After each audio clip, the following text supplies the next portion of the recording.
Now, Sports Talk with Brodes. Here's Hunter Brody. Oh, what is going on, everyone?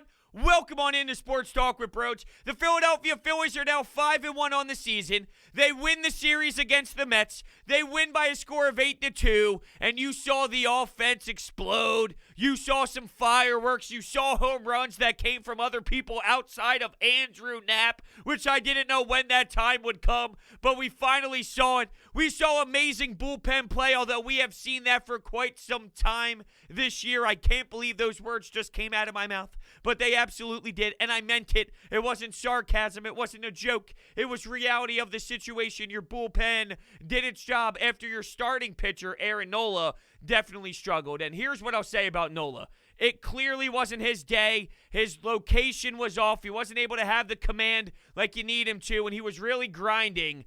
When things got ugly, though, he came up with the pitches that he needed to. In the third inning, while it wasn't good by any means, and Nimmo got on base, he had a couple dribblers, which is a little frustrating because really, you're beating out these infield little dinky hits to the right side. And I don't know what the hell you were thinking by putting your hand on Rhys Hoskins as you're running through first base. I know we hate each other and we despise your uniforms and we want to spit in your face, but what type of disrespect is that? And I love the fact that Rhys took account to it like, yo, dude, what the hell are you doing?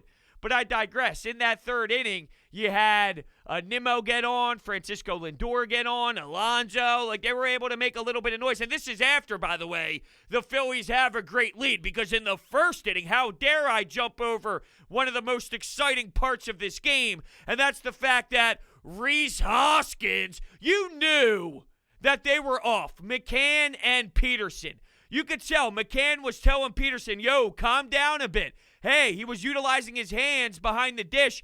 Slow it down, relax, take some deep breaths. Peterson was a mess at that time, so you kind of knew when you felt, hey, there was going to be some damage done by the Phillies lineup in that moment, and that's when Rhys Hoskins delivered one to get on the board 1-0. Bryce Harper gets a rocket off the wall. He gets on base with the double. JT Realmuto walks, and Alec Bohm murders one for a 3-run shot for the Phillies to take a 4-0 lead. So before I even get into the third inning and what happened where Aaron Nola had to dice around a few things, how about the fact that I just disrespected the hell out of this offense? That was the offense that we were realistically looking for over the first handful of games. Maybe not to this level, because to expect this type of offensive powerhouse every single night is unfair as well, but we did expect to see a little bit more of this, a little more than one home run prior to this point.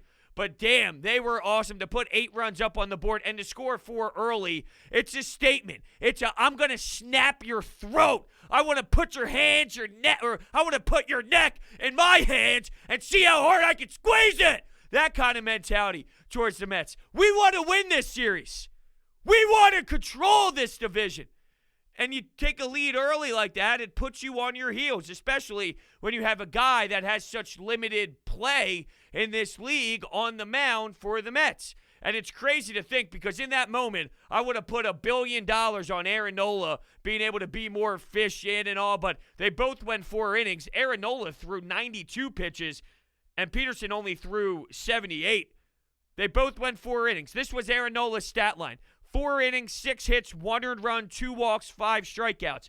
Peterson went 4 innings, 7 hits, 6 earned runs, 78 pitches. So, I mean, in terms of the earned runs and all, of course, Aaron Nola won the day. But I'm just saying, you know, when you see the game start out the way that it did, you're thinking, all right, Aaron Nola's going to be able to clearly outlast someone like Peterson, but they went the same amount of time. There was some greasy moments for Nola that he was able to work out of that Peterson, quite frankly, wasn't able to. So Nimmo gets that dribbler in the third. Alonso, Francisco Lindor, they get on base. This is where things changed in the inning specifically. Aaron Nola throws a pitch that gets a little inside, a little up on Dominic Smith. And this guy, all right, this fool, this loser has the audacity to take his time, step out of the box, and stare down Aaron Nola. And here's Aaron Nola somewhat getting set, playing with the rubber, getting his foot where he needs to be. And as he looks up, he recognizes, yo, what the hell are you doing? Get in the fucking box, you jerk off. And he stared him down as if he's going to do something about it. If you're going to make that type of face at someone, if you're going to have that body language, you better not look like a fucking fool when Aaron Nola gets you going. Getting your ass back to the dugout. You better do better than that. You better deliver in that moment or charge the mound, tough guy. I don't know what the hell Dominic Smith was doing. As if Aaron Nola was seriously going to run inside on you. Yeah, I get it. I know what you've done to this point, and when it comes to against the Phillies and what he did last game, he took that weird, awkward Chase Anderson home run that was 8 feet above his head to the stands, and he has had success in the past against the Phillies and all, but really, I mean, it was clear that Aaron Nola didn't have his pure stuff, and he was not perfect. He was not hitting his spots properly. He wasn't targeting the areas that he was supposed to throw. You even saw him and JT Realmuto on the wrong page at one point, and I don't know if that's necessarily fair. Maybe I'll dial that back a bit because there was bases loaded. This was more in the 4th inning, but they were communicating, and they wanted to go no signs. They probably thought someone on second base saw what they were going to throw, so they went no signs and all. So maybe that was more a part of it, but you just don't see them out of sync the way that you did in this effort. It's odd. It really is, and I expect Aaron Nola to be able to bounce back. Here's one thing that I don't think I'm going to be doing this season, even though I am a fan of the conversation and I like having the debate. But every single time Aaron Nola has an outing, I'm not going to go to the level of he's an ace, he's a number one. He's an ace, he's a number one. I did that in the beginning in the first game because when he allowed that 0-2 pitch to go to Pablo Sandoval, I wasn't thrilled, I wasn't happy, but this is going to be a long season and a lot of pitches thrown by Aaron Nola. I'm really not trying to dial into that specific combo every single time he plays, all right? I know he's got nasty stuff. He has a great curveball. He's working with the changeup. I'm not talking specifically tonight because things were not going smooth for him, but I'm talking about in general. Even with his issues and even with the mistakes that he makes, when you look at this division, and I talked about this a little bit on Leading Off with Brodes, which is my Phillies pregame show, I mentioned when you look at Aaron Nola, even with the mistakes that he makes, and when we say, oh, he's not an 8, whatever, he's still amazing. And besides Jacob deGrom and besides Max Scherzer, if you're going up against Aaron Nola, I'm saying advantage Phillies in the pitching department. So I think that tells you everything about Aaron Nola. I'm done with that, and I'm really not trying to resurface that topic every time he's on the mound. So I just want to make that clear as we continue. Real quickly, I do want to mention that I am currently running a giveaway on my Twitter page at Brodes81. It's pinned to the top of my profile. I just gave away a Bryce Harper jersey, and now we are giving away a really great Bryce Harper t-shirt. Not a player tee, though. It's his beard and his face with Bryce Harper and a Phillies logo. It's super wicked cool. And I want you to go to my Twitter page at Brodes81 to make sure you enter to win. All you have to do is retweet that tweet and follow my account and my Brodes Media account. But the pinned tweet explains everything. Every Wednesday, there's a new giveaway. So just be aware and make sure you get there. Now, somehow diving back into the game here, I mentioned the Dominic Smith swing and a miss. He also got Villar on a powerful 94. I love saying that, right? Because in theory, 94 is not really that powerful nowadays. But Aaron Nola's version of powerful 94 up in the zone, swing and a miss, and he got that cocky walk from Aaron Nola back to the dugout without much personality to him, without much of a facial expression to him. He just walks to the dugout going, yeah, I got out of that one. He ran into some more trouble in the 4th. His cutter was not cutting. That was evident. And when Francisco Lindor is up to bat with 2 men on, he missed the cut, did not cut, and Francisco Lindor just missed a little bit. It ended up going foul, but damage would have been done if they got a hold of it there. If Francisco Lindor squared it up just a little bit differently, you're talking about the Mets being able to really produce in that inning. And who knows what the outcome could have been there. If the Mets, who left a lot of guys on base, a lot of runners on, there's a lot of traffic, if they were able to actually get that one extra hit or that one knock, this definitely could have changed the identity of the game, but that's when you got to give credit to Aaron Nola. So I'm not thrilled that he was putting himself in that spot, but it's not easy to work out of it. and he was doing it, and he was effective later on. What he did to Conforto, he ended up hitting Francisco Lindor with a pitch, but what he did to Conforto outside of the zone, dirty breaking pitch, big strikeout with the bases juiced, 2 outs. Once again, cocky walk, back to the dugout, no personality, just being Aaron Nola. The third and the fourth, that was special. And a lot of guys don't work out of that. For example, Peterson allows a home run. Peterson allows a big-time shot. He's allowing Rhys Hoskins to go the other way with it.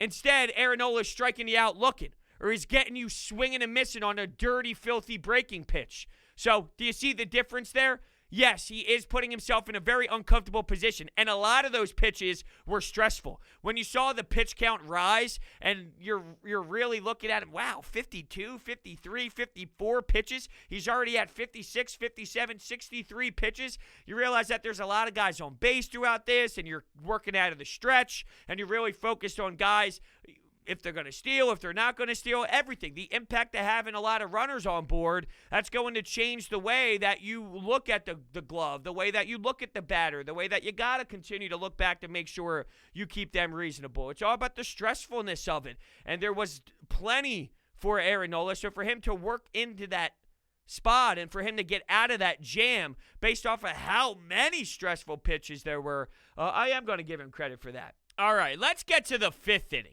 Because Rhys Hoskins, what does he do? Take a wild guess, my friends. Take a wild guess. He doubles, and here's Bryce Harper, who does a mean bunt down the line, and he's hustling, sliding face first into first base. God damn! Does that get me going? God damn! Does that get me excited to see Bryce Harper just giving you that type of work ethic and just being different, being unique, being Bryce Harper? That's a Bryce Harper type of play. So you get on board that way, and what do you know? JT Realmuto, first pitch, lets it fly opposite field.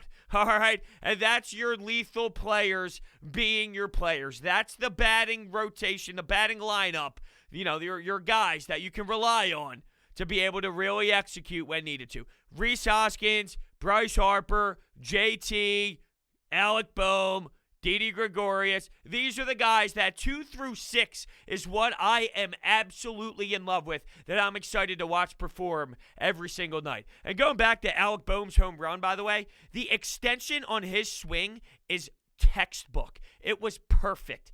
Alec Bohm, it'll come to him naturally. He doesn't force it. If it's not there, it's not there. If it's not a home run pitch, it's not a home run pitch. Not every single pitch you're 100% going to be able to take it the distance and put it over the fence. Sometimes you just have to take what the pitcher is throwing to you and you put it into a gap and you bloop it into the outfield and you wait for that secondary pitch, you wait for that off-speed pitch, and you drive and you extend your hands. Sometimes it goes far, sometimes it goes into the middle of the outfield, or it goes off the wall, or it goes into the gap, whatever, through the second base side, whatever the case may be.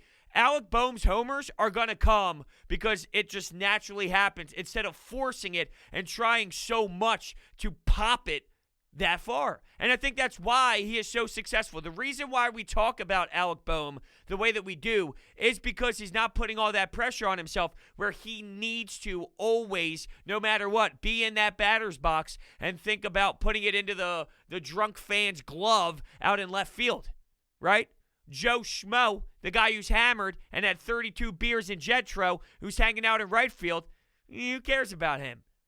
Just put it in play and be you. And when you do get a pitch, and when you do square it up, and when you do extend your hands like you do majority of the time, you have a good possibility and a good percentage, there's a good chance that you do take it on a roller coaster ride. And you do let it fly in the beautiful South Philadelphia air, where it's in the air, and the Liberty Bell is going, and you see the boom, boom, boom, as Citizens Bank Park is going nuts. I think that might have been the worst representation of the Liberty Bell doing its ding when the Philadelphia Phillies hit a home run.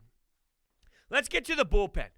Because I do feel to a degree, and I know Ricky Bo was giving it all the credit in the world, and that should not surprise us whatsoever because it's Ricky Bo who loves bullpen arms. But he gave this bullpen a ton of credit because when your starter goes 4 innings, you got to rely on a lot of guys to be able to execute. And one huge part of this is they're off tomorrow, so you have a bit more freedom and you know whoever you use. You don't have to worry about tomorrow's game. So that definitely helped Joe Girardi in that aspect when it came to picking and plucking some guys. But Connor Brogdon, paint job, 97, outside corner, and the inning. I love it. There's nothing better to me when you hear the crowd erupt and they go wild as you get a strikeout looking or a strikeout swinging, whatever the case may be, to end an inning, and then the pitcher just walks backwards. I love it. And you can see the fans above the dugout, but you got to keep it cool.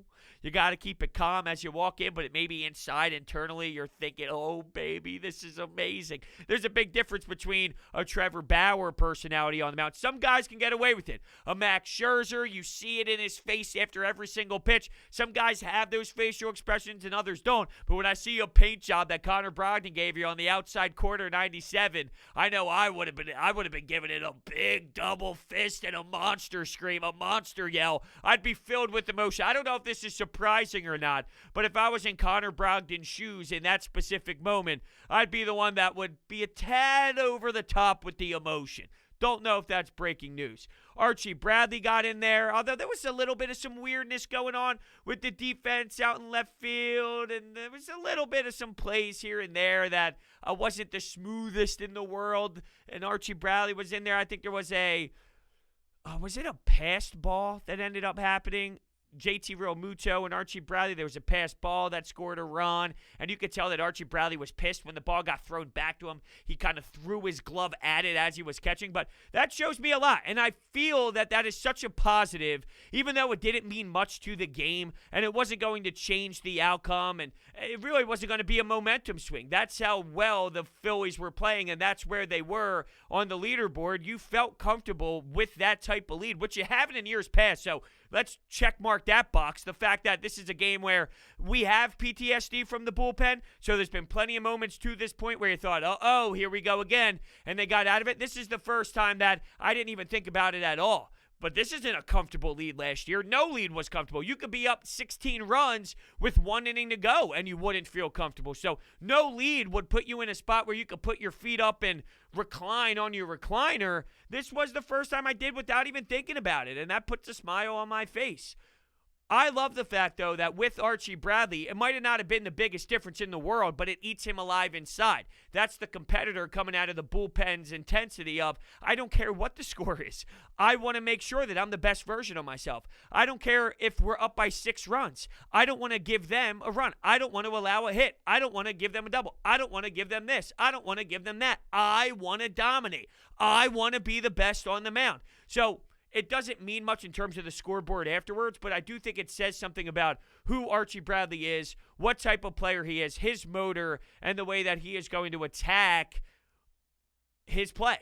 And that definitely stood out to me. Coonrod came in, Hector Neris came in, so your bullpen, if you look at it, once again, we can dial back to Vince Velasquez disaster, David Hale disaster. Everybody else to this point, let's give some golf claps up. Let's give you a round of applause because it was amazing. Speaking of amazing, why don't we head on over to the Anytime Hotline and hear the reactions after tonight's game. Big time win today. The bats came alive in the game where your ace did not play like an ace. Aaron Nola has to be better. The bullpen was able to, play a pretty good game, but, Aaron Nola just has to be better. There's no excuse for that, in my opinion. Alec Bohm, 3-run homer, JT Realmuto, 3-run homer, and Rhys Hoskins is on a hot streak right now. Just a great job. Way to come out, win the series against the Mets, and, not give them any life. Now we go against the Braves again. We'll see how that goes, but just a great win, and it's fun to watch. It definitely was fun to watch. People were complaining that the game was too long, and it did drag out, I'm not going to lie. If the Phillies win, though, I don't care. What else am I doing at 4 o'clock on the afternoon when my job is to sit back and watch the baseball game? Take double the time. I don't give a damn. As long as the Phillies win, take 10 hours, take 12 hours. It's a timeless game. Relax, have a cold beer, get a beverage, eat some ice cream, make a hot dog, put it on as background noise. Just let the game play out. If you love the sport, then you love the sport. If your team's winning, then it is what it is. If your team's losing, I can see why it's a little bit more annoying. But then if they're down 8-2, that's when you maybe do some other things around the house. Like I said, keep it as background noise, fold the laundry, look up what you need to look up on the computer, whatever. But stop bitching and complaining that the sport's taking too long. Just enjoy it for what it is. It's been how many days since we had Phillies baseball back and we had fans in Citizens Bank Park? Enjoy the atmosphere. Even if you're from home, I'm saying. I'm not even talking about being there in the stadium. I'm talking about being at home. There's something about just everything with baseball and the smell of the air, even though you're in your own house. It's baseball. Shut up. Shut up about how much you hate it. Shut up. The reaction to the length of the game tonight was pissing me off. Where was I going with that point? Rhys Hoskins. I don't know how that just transitioned. I have no idea. Rhys Hoskins, though, I mentioned him being comfortable in the 2 spot. There is something to it. I think you found a whole new identity in who Rhys Hoskins is. We tried him at the 4. We tried him later in the lineup, and he can do that. It's not impossible for him to play that role, and if you needed to have him slide into that role, it's not the worst thing in the world. It's not going to be a disaster. He likes his spot. He's in front of Bryce Harper, who is in front of JT Realmuto. You can't let it slide, man. Rhys Hoskins can absolutely crush it. He can give you doubles. My man is getting on second base at will right now. He just picks and chooses whenever he wants to get to second base by really having a solid, smooth stroke and driving the baseball. 3 hits. Rhys Hoskins, we're on his tear. We're on his hot streak. When he gets going like this, it is a journey, and it's a big one. I think he's starting to get accustomed to, hey, before it was you're too focused on walks. It's like you got to find the happy medium. That's always big for me when we describe a lot of points here in sports. Too much focus on the home runs before, too much focus on the walks once he went to the second spot in the lineup. And now I think he's got a groove. Now I think he's understanding of everything of, okay, how do I balance that? How do I balance just taking good professional at-bats and keeping a good eye and making the pitcher work and fouling off pitches and waiting for my specific pitch and looking for the home run? How can I take all that information and apply it to when I'm in the batter's box and being the best version of Rhys Hoskins that I can be in front of Bryce Harper? I think he's starting to nail it. I really do. It's all about the comfortability of Rhys Hoskins. And with Aaron Nola, he does have to be better. I think that's pretty clear, and I think he will be. You're going to have hiccups along the way. You're going to have starts that you're not proud about, you're not happy about, but I really do need to go back to just thinking about how he earned getting out of those innings. His great pitches and his filthy stuff, it was very limited, and it popped up periodically, but it popped up in such crucial moments. When Conforto's up to bat, and you got bases loaded right after you hit Francisco Lindor, and you confuse him, and he is stunned in disbelief because you go with the breaking pitch on the outside corner. I mean, that is such a monstrous pitch, and for you to get Dominic Smith, who's acting like a goon and thinking he's some hero, and he's trying to play psyche games with you, and you throw him just a beautifully executed pitch that he has no business being able to hit, and he looks so silly swinging through. Get your ass out of my face. And getting Villar, 94, up in the zone, swinging through it. You can pick and choose some really great pitches. Now, as I kind of went through, Cutter didn't cut, and he got robbed on some pitches too that forced him, and that's just the nature of the beast here in baseball with the umpire. But when you have to go to Francisco Lindor, you get Nimmo at the top of the upper strike zone, the top corner, top left corner, inside on Nimmo, and the umpire doesn't call it. That could have ended the inning, but instead the inning continues, and now you got to pitch to Lindor. Now you got to pitch to other guys, and that raises your pitch count up when you could have been out of that inning 2 batters ago. So that was really annoying to watch, for sure. Let's get to the next call. Now that's a good way to end a homestand. Big win for the Phils today. I think if you lost that game today and the Mets take 2 out of 3, it kind of takes a little of the tarnish off the sweep of the Braves. You got a much-needed win. You overcame a bad start by Nola. The bullpen, once again, does a great job. As long as you don't put Vince Velasquez out there to screw it up, everything is fine. And the bats finally woke up. It's good to see balls going over the wall. Although I tell you, one key at bat that you'll probably overlook, that bunt by Bryce Harper, what a thing of beauty. I know it's all about launch angle in today's game, but if you can drop a bunt like that and play small ball, that's what wins you games. I'll disagree a little bit at the end. Teams want you to do that. Now, Bryce Harper, different story and all, because it's his energy that really does shift momentum. But if you did that every single time, it has less power the more and more you do it. If I'm the opposing team, I'm just gonna play devil's advocate a little bit, as clearly I need a Windows update, which is now available. I have 2 updates available, actually. If I'm the opposing team and you tell me that Bryce Harper gets a single because he bunts it when you pull a shift, and this is a little different because Rhys Hoskins was on base, so it definitely changed the dynamic of what normally happens if Bryce Harper's up and they shift everybody to the right side and it's hard to put anything on the ground through and you're pretty much screwed by default there with the shift. But if I'm the other team, I'll take Bryce Harper getting a single over hitting a home run or getting a double or getting a triple. I'll live with Bryce Harper doing that because it could be significantly worse. So there are times where small ball is effective and they have utilized it to this point, and it can be a better useful tactic in baseball than it is now. Back in the day, it definitely was. Not so much in today's game with, as you alluded to, the launch angle, but there is still a reason why these teams that do win a lot of baseball games do hit a lot of home runs as well. So I'm not going to say, small ball is exactly what wins you baseball games, because I don't agree with that. You did hit 3 home runs in this game, Rhys Hoskins, and then 2 3-run shots. So without that, it's a totally different ball game. I don't really want to get into that conversation, though, because it is a good victory for this team, and it is a really big win. And you're right. If they did lose this game and you lose the series, well, 4-2 is still a good spot to be in.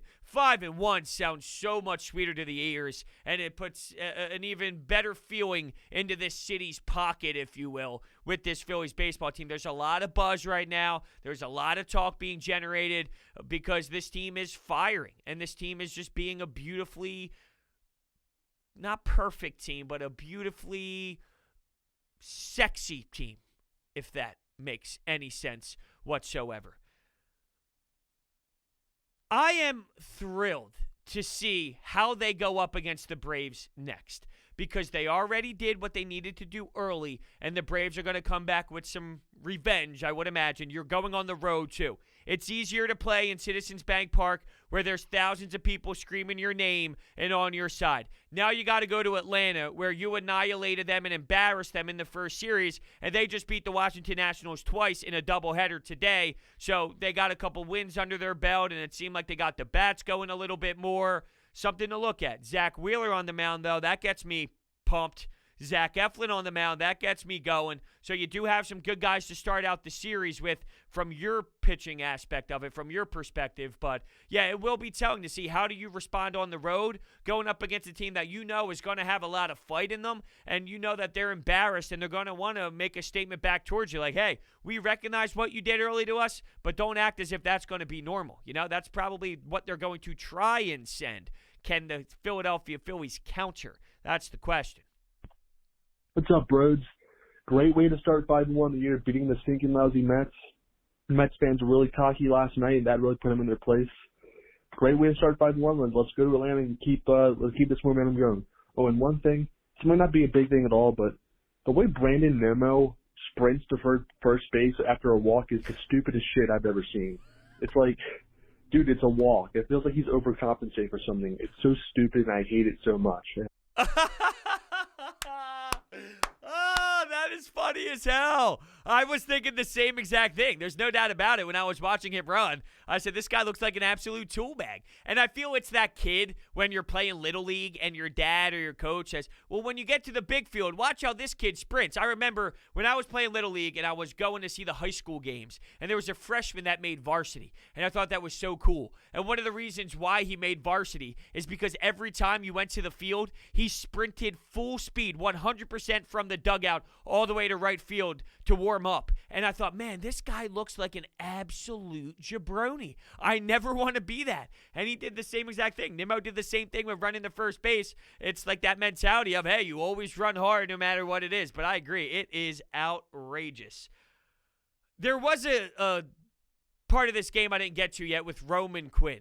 So Roman Quinn gets on board, and he ends up scoring, and he started to steal some bags. Now, here's the problem. The only reason why he was able to actually get on base, not because he can hit the baseball. He can hit the baseball. He's bad at baseball. He's not good. He's good at running. He's good at track. He's good at maybe that sport, long distance maybe, or even sprints, whatever the case may be. He's not good at baseball, though. So the only reason why you can even get a chance to start stealing bags is because you get hit with a pitch. If you can't get on base, I mean, it doesn't matter how fast you are. So I'm giving him zero credit for what he did. My man's got 6 strikeouts already this season because he doesn't see the baseball. When the ball comes in, he just closes his eyes and he swings and whiffs as hard as he possibly can. It's ridiculous. I'm not going to give him credit and think, oh, but look at his skill and look at what he can provide. He can't provide a lick, okay? He can't provide a damn thing for this team. If he does one thing good and does 80 things right, sorry, it doesn't work for me like that. Roman Quinn does not deserve any more time on this team. And quite frankly, it pisses me off that he's constantly out there in a Phillies uniform. And I see him in the batter's box. They have a camera view of him swinging the bat around. So they get whoever's in the box in like a good camera view shot where they're out of focus, but in the background, Roman Quinn, you see his last name. I just want to throw up thinking about him. I think he's trash. What's not trash, though, is DraftKings Sportsbook. And there's an amazing odds boost this weekend when it comes to golf. It's everyone's favorite tournament of the year. The golfers are in Augusta, Georgia to compete for the jacket. And DraftKings, America's top-rated sportsbook app, is putting you in the center of the action by giving you a shot to land on the green. This week, DraftKings is giving you 100-1 odds on the golfer of your choosing to finish in the top 10. If you haven't tried DraftKings, this is the time. Turning $1 into $100 is simple. Pick any golfer to win this weekend's tournament, and if they finish in the top 10, you cash $100. Download the top-rated DraftKings Sportsbook app and use promo code Brodes when you sign up to turn $1 into $100 if the golfer of your choosing finishes in the top 10 of this weekend's tournament. That's code Brodes to turn $1 into $100 for a limited time. Only at DraftKings Sportsbook. Must be 21 or older. Pennsylvania only. New customers only. Restrictions apply in partnership with Meadows Racetrack and Casino. See DraftKings.com/sportsbook for details. Gambling problem? Call 1-800-GAMBLER. So there you have it. 5-1 on the season. And it can't taste any sweeter than it does right now. I'm going to be extremely disappointed on this off day. I don't want them to ever have off days. I want them to play every day. And I want the games to be 8 hours long. Screw you if you don't like it. Thank you so much for listening, and I will see you next time.